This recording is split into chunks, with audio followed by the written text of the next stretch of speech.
사도신경으로 우리의 신앙을 고백하겠습니다.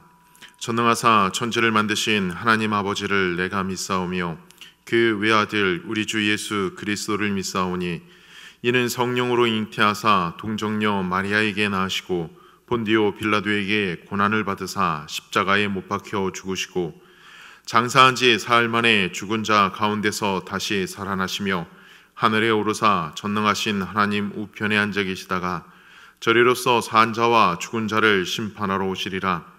성령을 믿사오며 거룩한 공예와 성도가 서로 교통하는 것과 죄를 사하여 주시는 것과 몸이 다시 사는 것과 영원히 사는 것을 믿사옵나이다.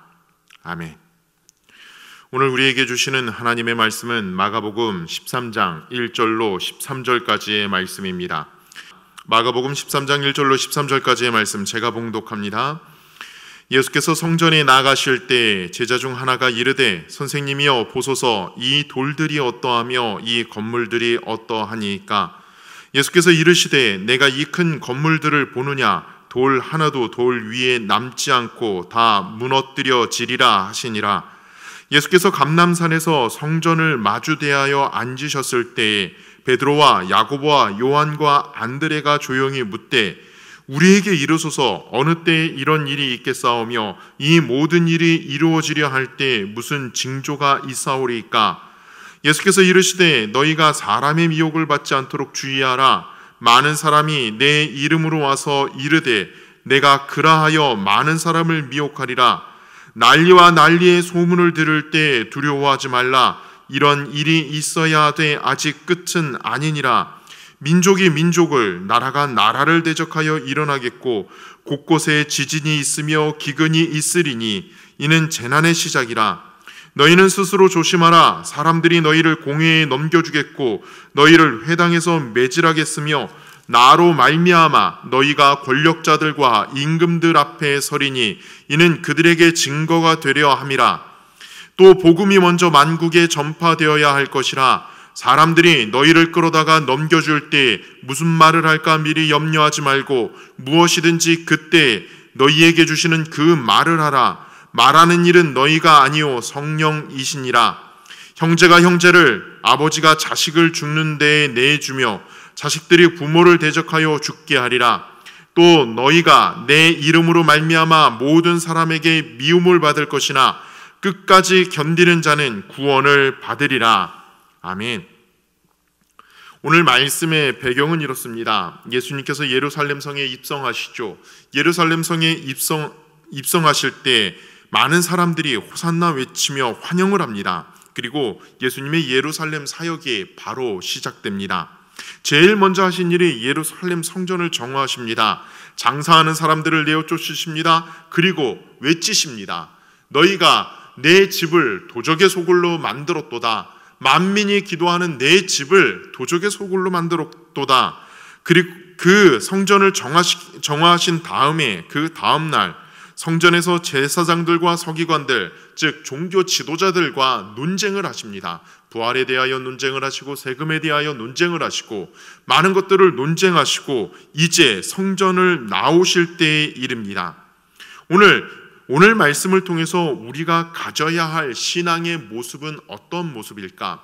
화려한 성전의 멸망을 말씀하시면서 그 말씀 속에 예수님의 그 말씀 속에서 우리가 건져야 할 신앙의 모습은 어떠한 모습일까?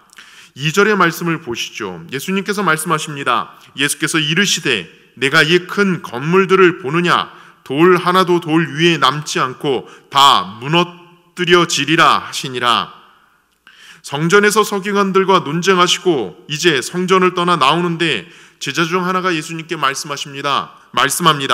선생님 보소서 이 돌들이 어떠하며 이 건물들이 어떠하니까.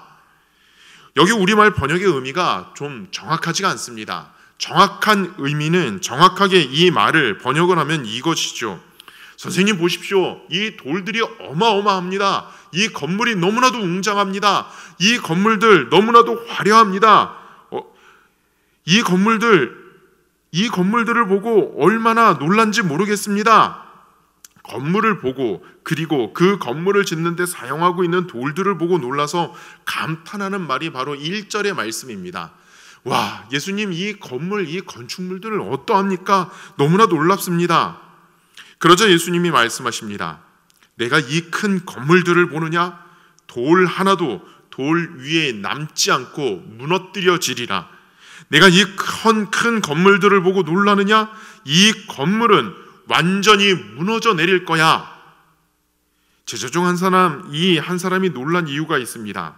성전, 이 로마 제국이 통치하던 시절 이 예루살렘 성전은 굉장히 대단한 건축물이었습니다.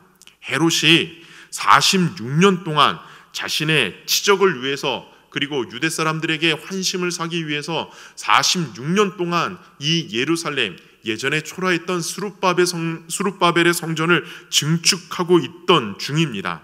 이제 예수님 시절 거의 완공을 앞두고 있는 상태였습니다. 성전은 성전산 모리아산이라고 하죠. 모리아산의 아주 멋진 자리에 위치를 하고 있습니다. 역사가 요세푸스는 이렇게 이야기를 합니다. 거의 완벽에 가까운 외관은 보는 사람들의 마음과 눈을 사로잡았다. 사면모도 두터운 금으로 덮여 있었고 태양이 떠오르자마자 불타는 듯한 빛을 반사하기 시작했기 때문에 누구든지 성전을 바라보려고 할 때 거의 태양빛이 직사광선과 같은 반사빛으로부터 눈을 돌릴 수밖에 없었다. 그리고 금으로 덮이지 않는 벽들은 흰색으로 덮여 있었기 때문에 여행자들이 멀리서 바라보게 되면은 마치 눈에 덮인 산과 같이 보이기도 했다. 이렇게 요세푸스는 기록을 하고 있습니다. 또 성전 기초를 이루고 있는 어떤 돌들은 길이가 12m, 높이가 3.6m, 넓이가 5.4m나 되는 것들도 있었습니다. 여러분, 지금도 로마의 건축물들, 참 아름다운 건축물들이 많이 남아 있습니다. 그런데 예수님 지금 그 건물이 무너질 것이라고 선언을 하고 계십니다. 확정적으로 말씀을 하고 계십니다. 왜 예수님께서 성전 멸망을, 무너짐을 말했나요? 예수님께서 예루살렘에 들어와서 처음 하신 일이 무엇입니까? 바로 성전을 깨끗게 하신 일입니다. 그리고 외쳐 말씀하십니다. 기도하는 내 집을, 만민이 나와 기도하는 내 집을 너희가 도적의 소굴로 만들었도다. 이 모습은 500년 전 예수님이 계시기 활동하시기 500년 전 유다가 멸망하기 전에 외로이 하나님의 말씀을 선포한 예레미야 선지자의 모습과도 같은 모습입니다. 하나님의 말씀이 임한 예레미야 선지자가 예루살렘 성전으로 나갑니다. 그리고 예배를 드리러 올라오고 있는 사람들을 향하여 외치죠. 너희 길과 행위를 바르게 하라. 그리하면 내가 너희로 이곳에 살게 하리라. 너희는 이것이 여호와의 성전이라, 여호와의 성전이라, 여호와의 성전이라 하는 거짓말을 믿지 말라. 예레미야를 통해 주신 말씀이 무엇입니까? 지금 이 성전에 치중하지 말라는 것입니다. 하나님 형식에 치중하지 말라는 것입니다. 하나님의 백성은 하나님의 백성답게 살아야 한다는 것입니다. 하나님이 원하시는 길을 걷고 하나님이 원하는 행위를 하라고 예레미야의 입을 통해 하나님께서 말씀하셨죠. 그것이 무엇입니까? 고아와 과부와 나그네를 돌보라는 것입니다. 하나님께서 고아와 과부와 나그네가 되었던 이스라엘을 돌보셨던 것처럼 너희가 그렇게 하라는 것입니다. 그런데 여러분 어떠합니까? 성경을 읽어보시죠. 이스라엘의 역사를 보시죠. 이스라엘 사람들 그 고아와 과부와 나그네를 압제합니다. 형식으로 얼마이고 무거운 멍에를 매게 합니다. 그 중심에 무엇이 있습니까? 바로 성전이 있었습니다. 어떤 신학자는 말합니다. 재물만큼 하나님께 정성을 보이기 분명한 것이 없기 때문에 우리의 신앙은 정성의 종교로 전락할 위험이 크다. 예레미야는 성전문 앞에 서서 외칩니다. 왜 형식에만 집중하고 있느냐? 정성의 종교가 되지 말라. 말씀이 삶 속에 나타나야 한다. 그렇지 않으면 이곳에서 드리는 예배가 다른 이방 민족의 우상 숭배와 다를 바 없다. 하나님의 뜻은 은혜이고 사랑이고 정의이고 선한 일인데 성전은 그 모든 것을 부정하고 있다. 오직 형식만 남아있다. 예수님도 똑같이 말씀하십니다. 이 성전, 화려함만 남아있다. 성전을 통해서 지도자들은 자신의 부를 축적하고 있다. 도적의 소굴이 되었다. 심지어 이방인의 뜰을 두어 그들에게 하나님의 성실하심을 나타내고 구원하시고자 하는 하나님의 열망을 너희들은 막았다. 그러니 이 성전은 무너져 내려야 한다. 형식은 내용을 담습니다. 우리는 그 형식의 의미를 알아야 합니다. 그런데 형식만을 생각하고 형식이 전부인 줄로 우리는 여길 때가 너무나도 많이 있습니다. 그것은 사도 바울이 절절히 외쳤던 율법의 조문을 따라 사는 삶입니다. 그 끝은 무엇입니까? 멸망입니다. 하나님께서 원하시는 것은 형식 가운데 있는 하나님의 뜻을 알고 하나님의 생명을 가지고 살아가는 것입니다. 여러분, 이 사순절 기간 우리 가운데 있는 하나님의, 우리 가운데 드러나야 될 하나님의 뜻이 무엇인지 깊이 묵상하시고 하나님의 뜻을 삶 속에서 이루시기를 주님의 이름으로 기원합니다. 다음으로 우리에게 주시는 메시지는 7절의 말씀입니다. 난리와 난리의 소문을 들을 때 두려워하지 말라. 이런 일이 있어야 돼. 아직 끝은 아니니라. 이제 성전의 붕괴에 대하여 묻는 제자들에게 예수님께서 말씀하십니다. 얘들아, 성전의 무너짐이 끝이 아니야. 이제 세상에 환란이 올 것이야. 그 환란 가운데 난리와 난리의 소문을 들릴 때 두려워하지 말아라.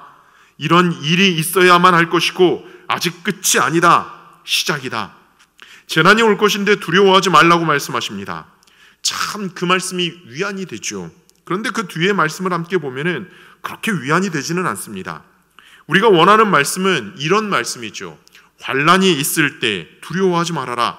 내가 너와 함께 할 거야. 내가 너를 보호할 거야. 내가 너를 구원할 거야. 너는 그 환란 속에서도 안전할 거야 하는 말씀을 원해요. 그런데 어떤 말씀입니까? 재난의 시작, 재난 이제 시작이야. 끝이 아니야. 너무나도 두렵고 힘든 말씀입니다. 여러분, 이 말씀 속에서 우리는 신앙을 지키기가 어렵습니다. 이 말씀 속에서 우리는 감사를 건져 올리기가 어렵습니다. 이 말씀을 통해서 우리가 건져 올려야 될 참된 신앙의 모습이 바로 있다는 것입니다. 그 신앙의 모습이 무엇입니까? 그것은 그럼에도 불구하고의 신앙입니다. 이것을 우리의 믿음의 선진들이 참 잘했지요. 그 중에 구약에 있는 다니엘을 보십시오. 사자굴에서 구원함을 받을 때의 일입니다. 바벨론의 사람들이 다니엘을 시기하죠. 그래서 법령을 만듭니다. 30일 동안 왕에게만 예배한다는 법을 만듭니다. 그것을 어기는 사람은 사자굴에 던지라는 것이죠. 왕이 아주 좋다고 합니다. 그리고 그 법령에 시행하는 도장을 찍습니다. 그때 다니엘은 아무 말 없이 집으로 돌아옵니다. 집으로 돌아와 2층으로 올라가 예루살렘을 향하여 문을 열고 그 앞에 기도를 합니다. 하나님 앞에 감사를 했다라고 성경은 기록을 합니다. 다니엘 6장 10절입니다. 다니엘이 이 조서에 왕의 도장이 찍힌 것을 알고도 전에 하던 대로 하루 3번씩 무릎을 꿇고 기도하며 그의 하나님께 감사하였더라. 알고도 감사하였더라. 자기가 죽을 줄 알고도 감사하였더라. 그렇게 그가 신앙을 지킬 때 하나님의 구원의 역사를 경험한 것을 우리는 기억합니다. 여러분, 다니엘은 염려하지 않았습니다. 두려워하지 않았습니다. 오히려 그 염려와 두려움을 뒤로하고 묵묵히 하나님 앞에 기도의 자리로 나갔던 것을 우리는 보게 됩니다. 여러분, 우리는 이 전염병 가운데 있습니다. 이 끝이 언제일지 모릅니다. 끝날 듯 하면서도 다시 시작되고 있습니다. 참으로 두렵고 힘든 현실입니다. 이 가운데 우리는 무엇을 해야 합니까? 우리 각자의 기도의 자리로 나가야 합니다. 그곳에 나가 기도하셔야 합니다. 그때 염려하지 않는 사람이 될 줄로 믿습니다. 염려하지 않는 사람, 바로 이것이 하나님께서 원하시는 사람이라는 것입니다. 내 안에 구원의 감격이 있고 살아 역사하시는 하나님의 은혜가 있어요. 그러니 염려로부터 자유하고 어려운 일이 있을 때 기도하며 하나님의 은혜의 역사를 경험하고, 이것이 바로 믿음의 사람의 모습이라고 오늘 주님은 말씀하십니다. 말씀을 정리합니다. 믿음은 하나님의 약속의 말씀을 붙잡고 현실 너머의 삶을 사는 것입니다. 주님은 제자들에게 말씀하십니다. 형식에 치우치지 말고 그 속에 담겨있는 하나님의 뜻에 집중하라. 그리고 그 뜻을 이루는 삶이 되어라. 그것을 이루며 살아갈 때 세상은 너희를 핍박할 것이다. 그럼에도 불구하고 끝까지 하나님의 말씀을 붙잡아라. 성령님이 너희와 함께 하실 것이다. 끝까지 견뎌 하나님의 구원을 받으라. 이 말씀은 오늘 우리에게도 동일하게 하시는 말씀입니다. 내 삶 가운데 하나님의 뜻이 이루어지기를 기도하십시오. 어떤 어려움이 와도 그럼에도 불구하고의 신앙으로 하나님의 은혜를 사모하십시오. 성령이 함께 하셔서 끝까지 견디게 하실 것입니다. 그러한 은혜를 사모하는 저와 여러분이 되시기를 주님의 이름으로 축원합니다. 기도하겠습니다. 사랑과 은혜가 많으신 하나님, 오늘 말씀처럼 형식에 치우치지 않고 오직 주님의 말씀을 붙잡고 주님의 뜻이 우리 삶 가운데 이루어지길 원합니다. 더욱이 아무리 어려움이 올지라도 그럼에도 불구하고의 신앙으로 주님 안에 염려하지 않고 믿음으로 일어서는 저희들 되게 하여 주시옵소서. 이 어려운 시기 끝까지 믿음을 지키게 하여 주시옵소서. 이 모든 것 예수 그리스도의 이름으로 기도드립니다. 아멘.